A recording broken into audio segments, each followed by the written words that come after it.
오늘의 괴담은 일본의 한 사이비 종교에 관한 이야기입니다. 제가 부탁 하나 드려도 될까요? 네. 네, 이거 좀 제가 좀 부탁드리고 싶어요. 네, 안녕하세요. 영스고입니다. 오늘의 괴담 야식회는 바로 식당에서 촬영하게 되는데요. 바로 가마치 통닭입니다. 그렇다면 바로 한번 들어가 보겠습니다. 메뉴판을 살펴보면 이렇게 돼 있고, 펼쳐보면은 이렇게 돼 있습니다.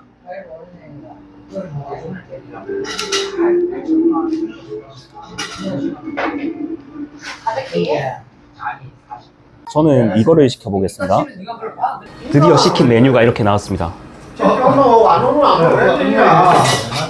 이렇게 나왔습니다. 그렇다면 이 옛날 치킨 한번 뜯어 먹어보도록 하겠습니다. 되게 큼직큼직해가지고 벌써부터 먹음직스럽네요. 뜯어 먹어보겠습니다.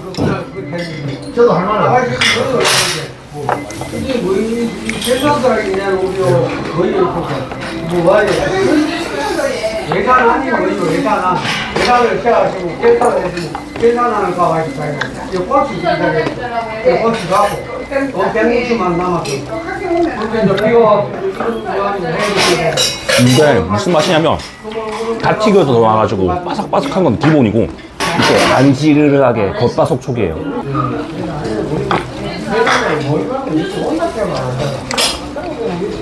한 입 더 먹겠습니다.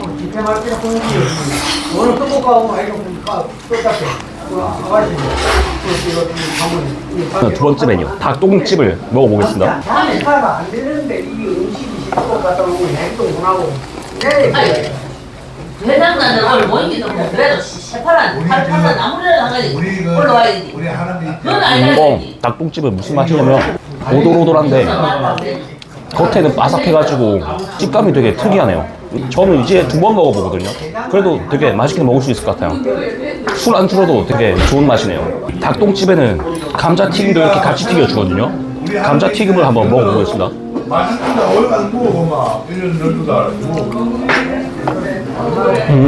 맘스터치의 케이준 감자튀김 맛이랑 똑같습니다.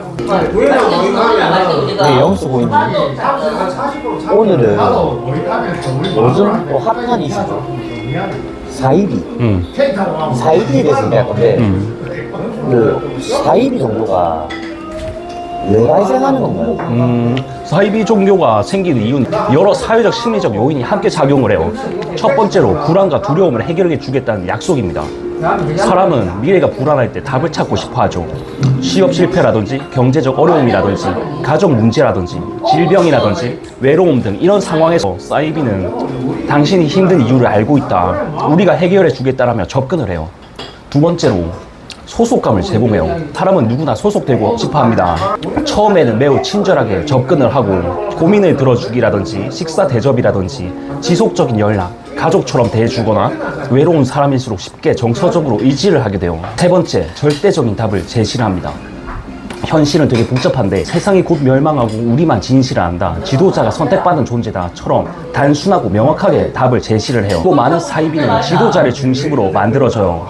그들은 자신이 구원자다, 예언자다, 신의 대리인이다, 특별한 능력이 있다. 그리고 신도들은 점점 지도자들을 비판할 수 없게 되죠.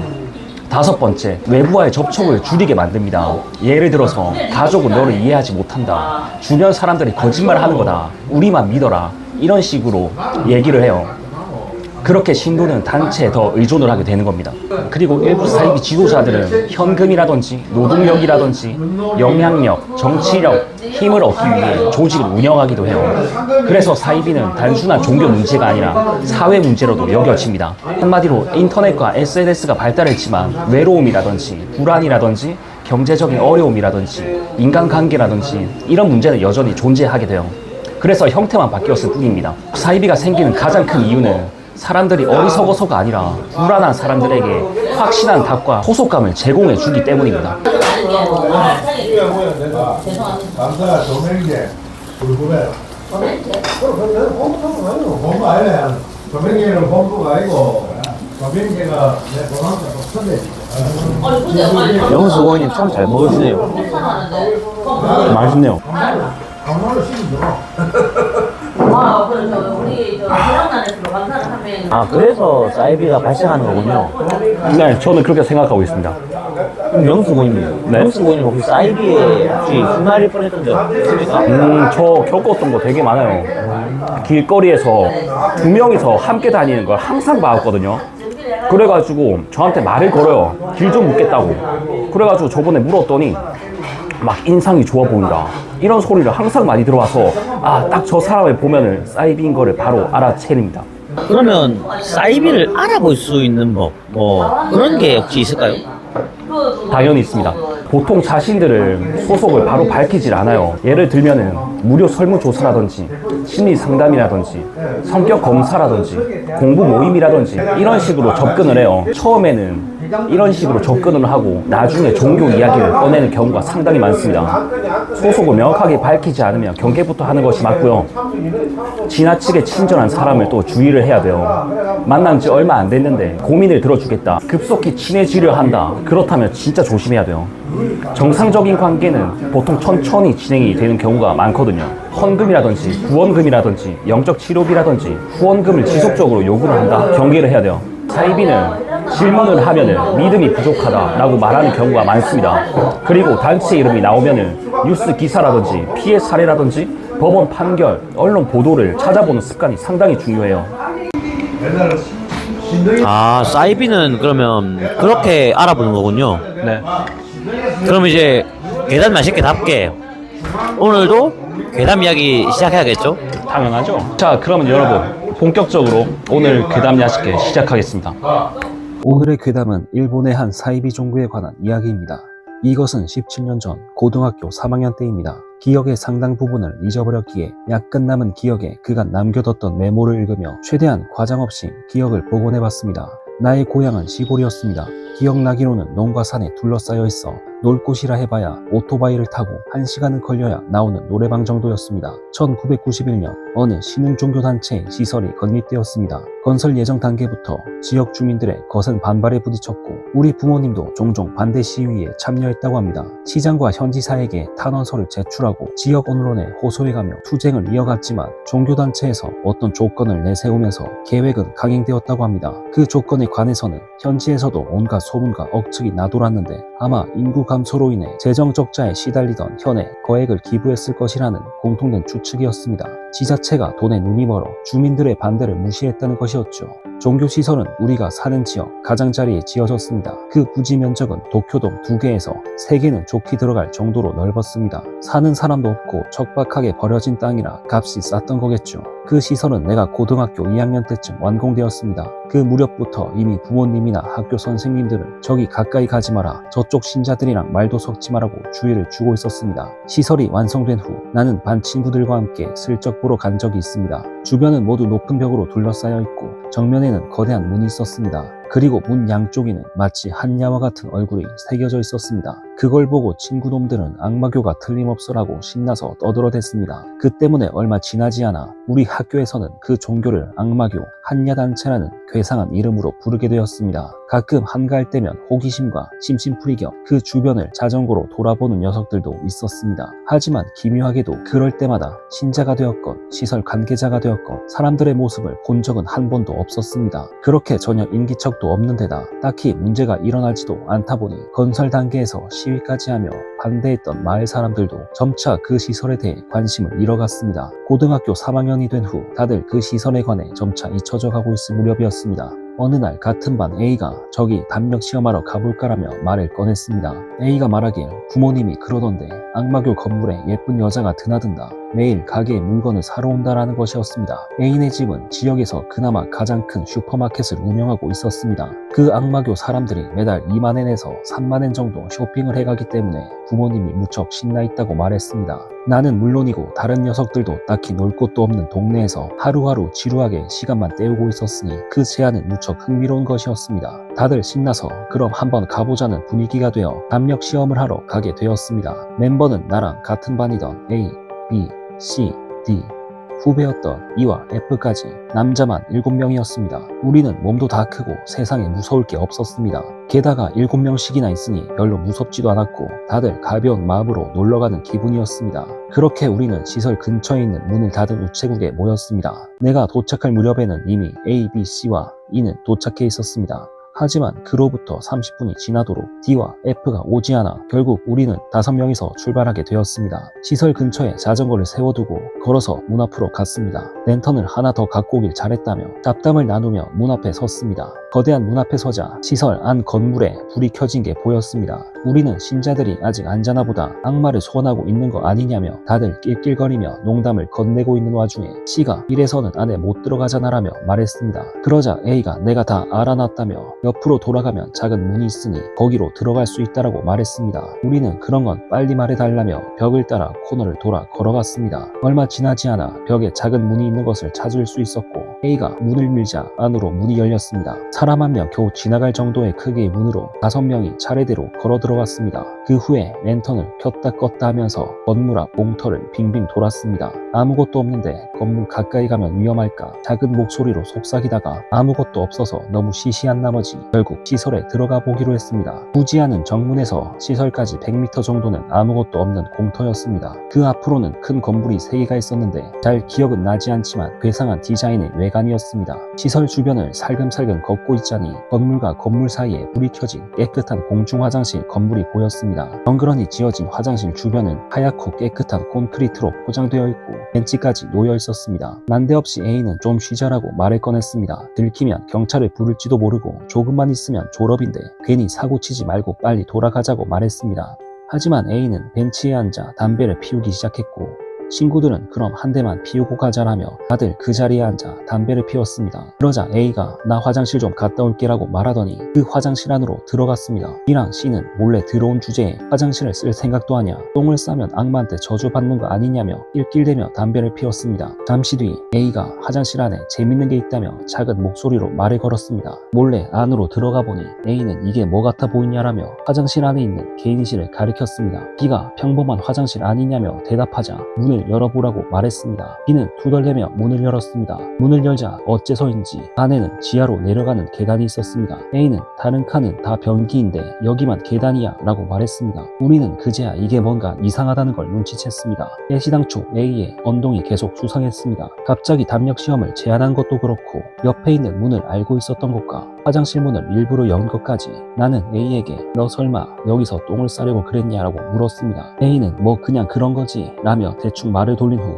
밑에 내려가 보지 않을래? 라며 묻기 시작했습니다. 나는 당연히 거절했고 이상한 소리 하지 말고 빨리 가자며 여기서 꾸물거리면 무조건 들킨다고 말했습니다. 그러자 A는 너 너무 무서워서 그렇지 라고 놀리듯 말했습니다. 하지만 내게는 그저 A가 나를 도발하려는 것으로밖에 들리지 않았습니다. B 역시 나도 안 갈래 돌아가자 라고 말했습니다. 하지만 다른 두 사람은 왠지 재밌을 것 같다면서 A에게 동조하기 시작했습니다. A는 너희들은 용기가 있네라며 계속 나와 B를 도발했습니다. A는 그러면 여기서 기다리라고 말했습니다. 그리고 세 사람은 계단 밑으로 내려갔습니다. 나와 B는 화장실 안에서 기다렸습니다. 나는 화장실 주변은 건물로 둘러싸여 있고 건물에는 창문도 잔뜩 있었기에 밖에 나갔다가는 들킬지도 모른다는 생각에서였습니다. B는 오늘 A가 좀 이상하지 않냐라고 물었습니다. 왠지 일부러 우리를 여기에 데려온 것 같은 느낌이 든다고 대답했습니다. B 역시 같은 생각인 듯 했습니다. 그 후 나는 B와 함께 이제 어떻게 해야 할지 만약에 들키면 어쩔지 등에 관해 이야기를 나눴습니다. 5분가량 지날 무렵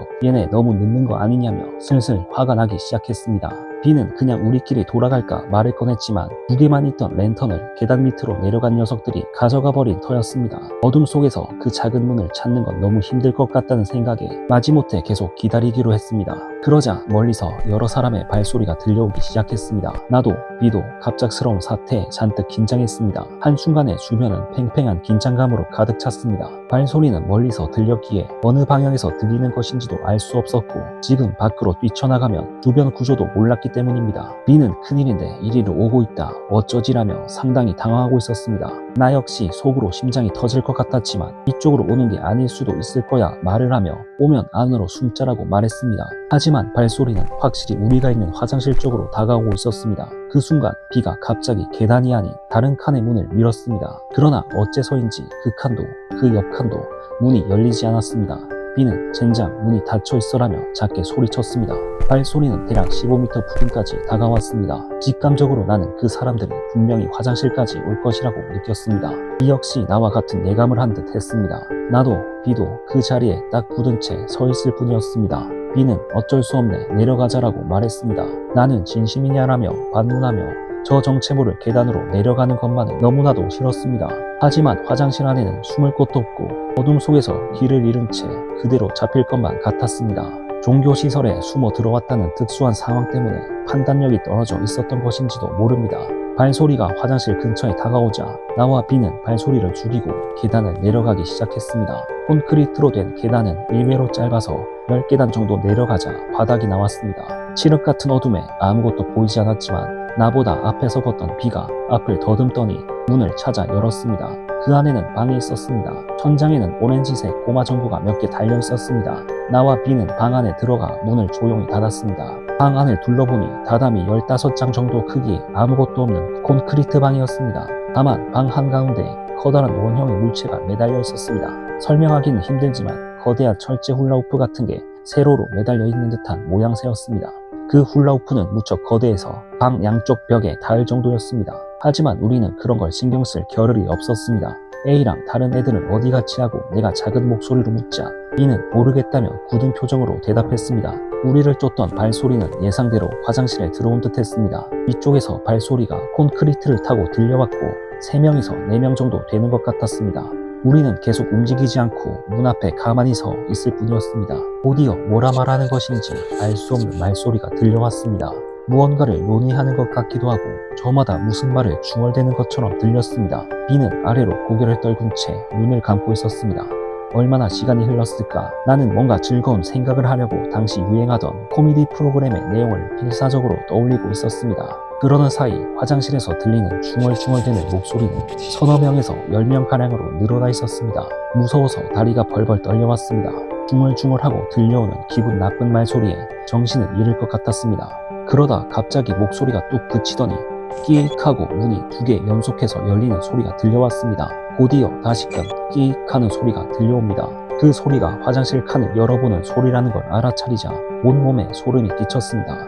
애초에 다른 칸들에는 처음부터 사람들이 들어있었던 건 아닐까. B도 그 가능성을 알아차렸는지는 모르겠지만 아까는 분명히 문이 잠겨 있었습니다.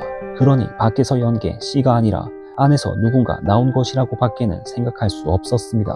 곧이어 계단을 내려오는 발소리가 들려오기 시작했습니다. 공포와 인내심의 한계였습니다. 계단을 내려오는 데는 15초도 채 걸리지 않았습니다. 나는 B의 팔을 꽉 잡았고 발소리가 계단 중간쯤 내려왔을 무렵 B가 비명을 내지르며 내 손을 뿌리치고 방 안쪽으로 달리기 시작했습니다. 그 순간 B가 그 둥근 고리안을 향해 점프한 순간 B의 모습이 사라진 것이었습니다. 나는 망연자실할 수밖에 없었습니다. 눈앞에서 B가 사라지는 것을 보며 나는 공포 때문에 뭘 어떻게 해야 할지 아무 생각도 할 수 없었습니다. 문과 훌라후프 사이에서 나는 멍하니 서 있었습니다. 차라리 밖에 있는 사람들에게 사과를 해야겠다는 생각이 머리를 가득 메웠습니다. 죄송합니다. 함부로 들어와서 정말 죄송합니다. 라는 생각뿐이었습니다. 곧이어 뒤에서 문이 천천히 열렸습니다. 열린 문틈에서는 일부러 그러는 듯 얼굴만이 슬쩍 나타납니다. 왕관 같은 걸 쓰고 있는 노인이 웃음을 띄운 채로 할아버지인지 할머니인지는 알 수 없었지만 긴 백발에 왕관을 눌러쓴 주름투성이의 노인이 얼굴 가득 미소를 지은 채 나를 바라보고 있었습니다. 그 얼굴은 지금까지 본 적 없는 악의에 가득 찬 미소였습니다. 한눈에 나는 이건 제대로 된 인간이 아니구나라는 생각이 들었습니다. 결코 내가 사과를 해도 그걸 받아들이지 않을 것 같았습니다. 노인의 그 소름 끼치는 얼굴을 더는 보고 싶지 않다는 생각으로 나는 올사나운 비명을 지르며 B처럼 훌라후프 안으로 뛰어들었습니다. 그렇게 눈을 뜨자 나는 병실에 누워 있었습니다. 머리는 멍해서 뭐가 뭔지 하나도 알 수가 없었으며 팔에는 주사바늘이 박혀있고 나는 몸에 기운이 하나도 없이 누워있을 뿐이었습니다. 어떻게 겨우 상반신을 일으키는 데만도 3분은 좋게 걸렸던 것 같습니다. 창밖을 보자 아름다운 노을이 지고 있었습니다. 방에는 나 말고 다른 사람은 없었습니다. 나는 아무 생각 않고 그저 멍하니 앉아 있었습니다. 얼마나 시간이 지났을까? 잠시 후 철컥하고 문이 열리더니 간호사가 나타났습니다. 간호사는 나를 보고 깜짝 놀란 듯 눈을 휘둥그레 뜨더니 그대로 방을 뛰쳐나갔습니다. 그래도 나는 그저 멍하니 앉아있을 뿐이었습니다. 곧 의사 몇 명이 방 안으로 들어와 내게 말을 건넸지만 나는 여전히 멍한 상태였습니다. 하지만 시간이 지남에 따라 천천히 의식이 선명해지기 시작했습니다. 의사는 아까 가족분들에게 연락을 드렸다. 너는 오랫동안 잠을 자고 있었다. 하지만 걱정하지 않아도 된다. 이제 괜찮을 거야. 알 수 없는 말들은 늘어났습니다. 일어난 후에도 시간의 감각은 돌아오지 않아 얼마나 시간이 흘렀는지는 모르겠지만 곧 어머니인 듯한 사람과 젊은 여자가 울면서 병실로 들어왔습니다. 하지만 그 사람은 우리 어머니가 아니었습니다. 그리고 내 이름은 땡땡도 아닙니다. 어머니를 자처하는 여자는 다행이다며 울면서 기뻐하고 있었습니다. 젊은 여자아이는 나를 보며 오빠 잘 돌아왔어 라며 쓰러져 울었습니다. 하지만 내게 여동생은 없습니다. 3살 많은 대학생 형은 있지만 여동생 같은 건 없습니다. 저는 누구세요? 하고 몇 번이고 물었습니다. 의사는 휴유증인 것 같으니 시간이 지나면 괜찮아질 겁니다. 라는 소리를 어머니인 듯한 여자와 여동생인 듯한 여자에게 격려하듯 말했습니다. 어머니인 듯한 사람은 내게 오늘은 엄마가 계속 같이 있을게라고 말했습니다. 나는 그대로 이런저런 검사를 받았습니다. 그 사이 의사에게 나는 땡땡이라는 사람도 아니고 우리 어머니가 아니다. 나는 여동생도 없다라고 말했습니다. 하지만 의사는 고개를 갸웃거릴 뿐이었습니다. 의사가 말하길 너는 2년 가까이 혼수 상태에 빠져 있었다. 그러니 아직 기억이 완전하지 않은 거라고 말했습니다. 하지만 내게는 어떤 감정도 느껴지지 않았습니다. 현실에서 일어나고 있는 일을 이해할 수조차 없어 충격마저 느껴지지 않았던 겁니다. 의사는 그럴듯한 말을 하면서 나를 필사적으로 격려했습니다. 어머니인 듯한 사람은 내가 기억상실증에 걸렸다며 충격에 오열하고 있었습니다. 나는 화장실에 다녀올게요 라고 말하고 화장실로 향했습니다. 일어나자 다리가 비정상적으로 무겁게 느껴져 걸을 수가 없었습니다. 결국 의사와 간호사, 여동생이라는 사람의 도움을 받아 겨우 화장실로 들어갈 수 있었습니다. 화장실에서 나는 바로 아까 전 느껴지는 그날 밤 일을 떠올렸습니다. 기묘하게도 정신을 차리고 몇 시간 동안 한 번도 그 일에 관해서는 생각을 하지 않았던 터였습니다. 화장실 자체가 두렵기도 했지만 구축해준 의사와 여동생 때문에 안으로 들어갔습니다. 용변을 본 후 손을 씻으려던 나는 거울을 보고 비명을 질렀습니다. 거기에 비친 얼굴은 내가 아니었던 것입니다. 완전히 딴 사람의 얼굴이었습니다. 기억은 나지 않지만 그때 나는 심각한 혼란 증세를 보였다고 합니다. 그 후 나는 그대로 한 달가량 입원해 있었습니다. 나는 부모라고 말하는 이들과 여동생이라는 여자, 병문안을 온 친구라는 이들에게 나는 당신을 모릅니다 라고 계속 말했습니다. A와 B에 관해 그리고 내가 기억하고 있는 과거에 관해 계속 이야기를 했지만 모두가 기억장애라고 받아들일 뿐이었습니다. A나 B는 존재하지 않는다는 설득이 돌아올 뿐이었습니다. 다만 모두들 내게 무척 친절하게 대해줬습니다. 의사와 다른 사람들의 말을 종합해보면 나는 하굣길에 자전거를 타고 돌아오다 쓰러졌고 그 후에 입원을 했다는 것입니다. 내게 있어 이 세상의 모든 정보는 들어본 적 없는 생소한 것이었습니다. 예를 들어 여기는 카나가와현이야 라는 말을 들었을 때 나는 카나가와현이라는 이름을 처음 듣는 것이었습니다. 통화 단위도 N이 아니었고 도쿄나 일본이라는 이름도 완전히 처음 듣는 것이었습니다. 그때마다 의사에게 그럼 원래 내가 있던 세계에서는 뭐라고 불렀지? 라는 질문을 받았습니다. 하지만 도저히 기억이 나지 않습니다. A의 이름조차 생각나지 않아 같은 반 친구라고 몇 번이고 설명했지만 주변 사람들은 그런 아이는 없다고 고개를 저을 뿐이었습니다. 그 시설에 들어가 훌라후프 안으로 뛰어든 이야기를 의사에게 몇 번 더 필사적으로 설명했지만 그건 내가 자고 있을 때 꿈일 뿐이다 라며 부정당했습니다. 하지만 무섭게도 나 자신 역시 기억상실증에 걸린 것이고 이전에 살던 삶과 세계는 다 꿈이었다고 진지하게 믿어가기 시작하고 있었습니다. 어차피 나에게는 다른 사람의 삶을 살아간다는 선택지밖에 없었습니다. 퇴원 후 가족과 함께 나는 집으로 돌아왔습니다. 혹시 기억나지 않니? 라고 부모님은 내게 물었습니다. 하지만 처음 보는 집에 처음 보는 거리일 뿐이었습니다. 나는 상담을 받아가며 필사적으로 이 새로운 인생에 순응해 가기로 마음먹었습니다. 내게 들려오는 단어와 정보는 위화감이 느껴지는 것과 아닌 것으로 나뉘었습니다. 나라 이름은 전부 처음 듣는 것이었고 역사에 관한 것들은 금시초문이었습니다. 하지만 일상생활에 쓰이는 단어는 대부분 기억하고 있었습니다. 처음에는 가족들에게 적응하지 못해 존댓말을 쓰고 바지나 속옷 같은 것도 보여지기 싫어 직접 세탁하곤 했습니다. 그렇지만 신기하게도 진짜 가족이라고 마음을 먹자 이전의 인생이 마치 전생이나 꿈 같은 걸로 느껴지기 시작했습니다. 그 무렵부터 서서히 이전까지 살아왔던 기억들이 사라져가기 시작했습니다. 하지만 그 마지막 밤 종교시설에서의 기억만은 잊혀지지가 않습니다. 특히 그 기분 나쁜 웃음을 짓던 노인의 얼굴을 새로운 생활에도 익숙해지고 상담 횟수도 줄어간 끝에 반년 만에 나는 고등학교로 돌아왔습니다. 20살에 고등학교 3학년이라는 애매한 위치였지만 새로 만난 친구들과 지내며 꽤 즐거운 시간을 보냈습니다. TV도 본 적 없는 방송투성이라 무척 재밌었습니다. 이전에 살던 곳과는 달리 이곳은 도시였기에 하루하루가 새로운 나날이었습니다. 하지만 고등학교에서 돌아오고 4달 정도 지나자 뜻밖의 형태로 과거와 현재를 잇는 공통점이 나타났습니다. 여름방학이 다가올 즈음 나는 숙제 때문에 서점에서 책을 찾고 있었습니다.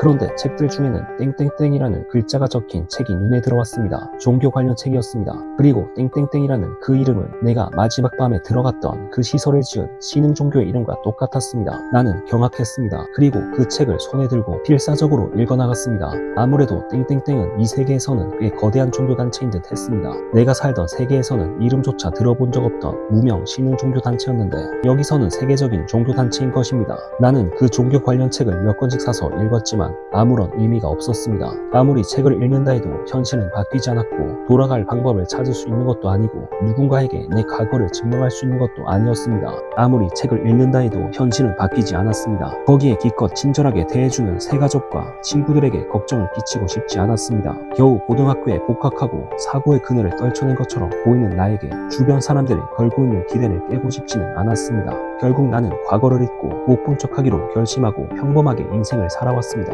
그때로부터 17년이 지난 지금 나는 도쿄에서 일하고 있는 극히 평범한 셀러리맨 뿐입니다. 하지만 지난달 우리 집에 편지 한 통이 날아왔습니다. 익명으로 쓰여진 편지의 내용은 다음과 같습니다. 갑작스레 편지를 드리게 되어 죄송합니다. 당신은 아마 나를 잘 알고 있었을 겁니다. 당신을 찾는데 무척 오랜 시간과 노력이 들었습니다. 당신은 땡땡땡이라는 이름이었습니다. 혹시 기억하십니까? 나중에 다시 한번 편지 드리겠습니다. 이 편지의 내용은 다른 누구에게도 말하지 말아주시기 바랍니다. 당신의 약혼자에게도요. 부탁드립니다. 거기 써진 이름을 보고도 내게는 아무 감정이 느껴지지 않았습니다. 하지만 분명 과거에 그런 이름이었던 것 같기도 합니다. 편지를 보내온 사람에게 이상하게 나는 공포도 기대도 느끼지 않았습니다. 완전히 남의 일처럼만 생각되었던 겁니다. 그리고 그 사람은 지난주 2번째 편지를 보내왔습니다. 당신이 알고 있는 내 이름은 땡땡입니다. 혹시 기억하시고 계십니까? 이번 달 25일 저녁 7시에 땡땡역 앞으로 꼭 와주셨으면 합니다. 당신에게 급히 전할 것이 있습니다. 꼭 혼자 와주시길. 내겐 땡땡이라는 이름을 봐도 그것이 누구인지 전혀 기억이 나지 않습니다. 하지만 나는 그를 만나러 갈 생각입니다. 어쩐지 만나야 할 것 같습니다. 누가 거기에 서 있든 알아보지 못하겠지만 그날 밤의 일을 말하다 보면 누구인지 알 수 있겠지요. 이왕이면 비었으면 좋겠습니다. 그와 만난 후 무슨 일이 일어날지 모르니 이렇게라도 모든 사실을 적어 남겨두려고 합니다. 부탁 하나 드려도 될까요? 네. 네, 이거 좀 제가 좀 부탁드리고 싶어요. 이거 뭐 조립해. 네, 조립해야 알겠습니다. 의뢰가 하나 들어왔습니다. 이거 보니까 책상 같은데 한번 조립을 해 보도록 하겠습니다. 자, 여러분 이제 나사만 돌리면 바퀴까지 다 끼우고 완성되는 모습입니다. 완성된 모습. 어떻습니까, 여러분? 깔끔하죠? 보이십니까, 이거?